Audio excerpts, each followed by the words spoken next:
What up, YouTube? Tim Roots here, and happy Memorial Day. Since this month, I've also been doing my reviews for past May films as well.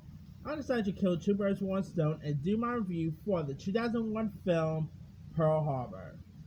Now, Pearl Harbor premiered all the way back on May 25th, 2001, and it was directed by Michael Bay, who will, of course, later give us, the Transformers movies.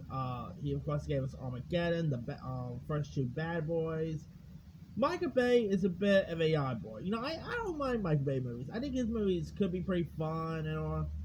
And it was pretty cool to see Michael Bay, tackle like a historical epic like this.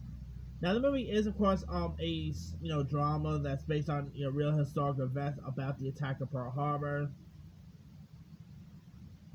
and it follows these boyhood friends, Rafi McCauley, played by Ben Affleck, and Danny Walker, played by Josh Hartnett, who ends up entering World War II as pilots, and so Rafi is so eager to take part in this war that they depart to fight in this Europe alongside England's Royal Air Force and all. And his girlfriend Evelyn, played by the wonderful Kate Beckinsale, who, by the way, is one of the most gorgeous women in Hollywood. I just want to put that out. And so it's pretty much more like a love story, that takes place during the during the attack on Pearl Harbor. Now, the action, the cinematography, I thought was pretty decent, but I always thought they could have cut out the whole romance stuff. I didn't think this movie needed. I didn't really think this film needed a romance. So many people sort of hate this film. It actually has a 24% Rotten Tomatoes. I don't think it's a bad film, to be honest with you.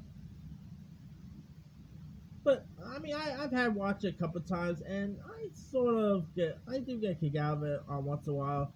But the whole love story thing, you could have just got rid of.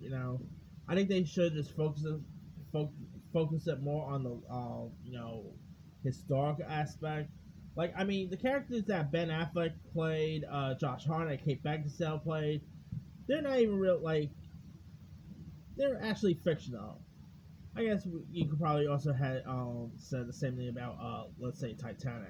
I think they wanted to just try to capitalize on the success of Titanic. That's why they decided to make a love story that takes place during this. That's always been my philosophy about why they decided to make a love story out of this too. I mean, they also had some other really cool casts here too. You had Dan Aykroyd, Kim Coates, Cuba Gooding Jr. You even had Jennifer Garner, Micah Shannon, Tom Sizemore. You had Alec Baldwin was in this. You had Kerry Haruki Tagawaya, Scott Wilson. You got some really solid players. But of course, the whole Pearl Harbor was. I didn't really knew much about Pearl Harbor until I saw this film. I mean, when I was in school, we didn't really study too much on Pearl Harbor, really.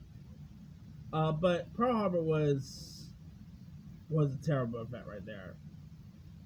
And them adding a love story in this, I always found to be a little odd, But hey, and the dialogue, I will admit, isn't really the best.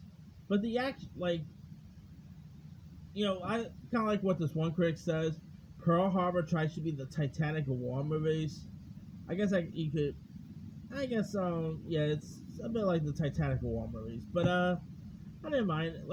I didn't hate it, but I think it should have at least been a little better. It is crazy to believe that this movie is literally 20 years old though. Holy cow. But if you guys haven't seen it, you can actually find it on Fandango Now, Prime Video, Vudu, Apple TV. It's not really on any of the major streaming places, but let me leave you guys. Have you ever seen the Michael Bay film Pearl Harbor? It's a watch story. Were you a fan of it? Were you not a fan of it? Drop comments below. Don't forget to subscribe, hit that bell for more notifications. This is Tim signing out.